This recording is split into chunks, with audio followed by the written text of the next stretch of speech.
understanding the difference between wanting something and truly needing something.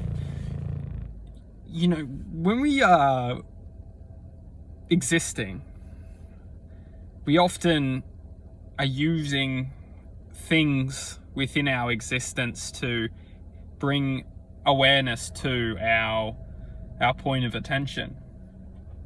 And when we're expressing from the heart, we're often sharing, we're often loving, and we're often allowing true self to come into to expression. When we're connecting, something happens within our minds. Our minds want to attach. Our minds want to attach to objects, energy. And why? Why do our minds want to attach to objects, energy? It's because our minds want to restrict us. Our minds want to keep us from truly expressing from the heart. Because what happens is when the mind starts to attach its delusion, attach its, wickedness to the heart's true expression or the heart's true love. It starts to seed untrue thoughts, untrue energy, untrue nature into the hearts. It's not even in the heart. It's like in the middle between the heart and the mind. It starts to, for example, we might express something very, very, very powerful, very loving, very true. And our minds try and meet halfway and try and detour our attention away from our true path.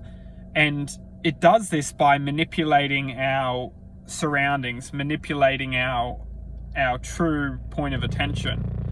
And there's nothing negative, yet what we can start to see or start to feel or start to express is not wanting anything from outside of ourselves, and only understanding that we are in essence pure already. And the only thing that is stopping us from believing that is the illusion or the delusional forces outside of us that are constantly trying to manipulate our point of attention, trying to convince ourselves all that we are not. And that is how we start to believe this, is because we start to convince ourselves from the manipulation of the mind. We start to believe in the mind rather than believe in the heart.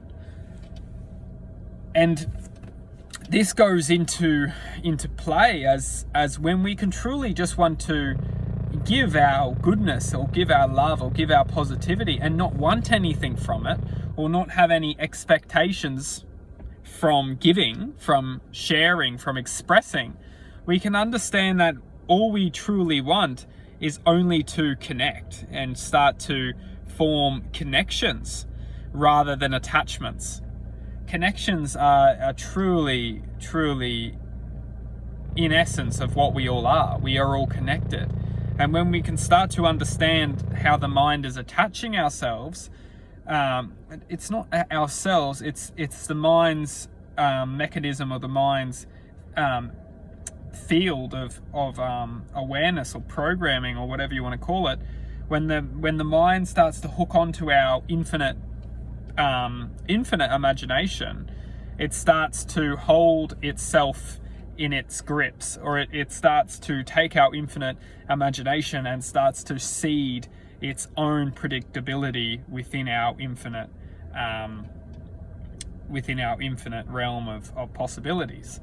And once it seeds, and once we decide to grow the seed via thought or via emotion or via expression, we will soon start to understand that we are then limiting our true infinite potential or imagination to the seed that the mind has convinced us by.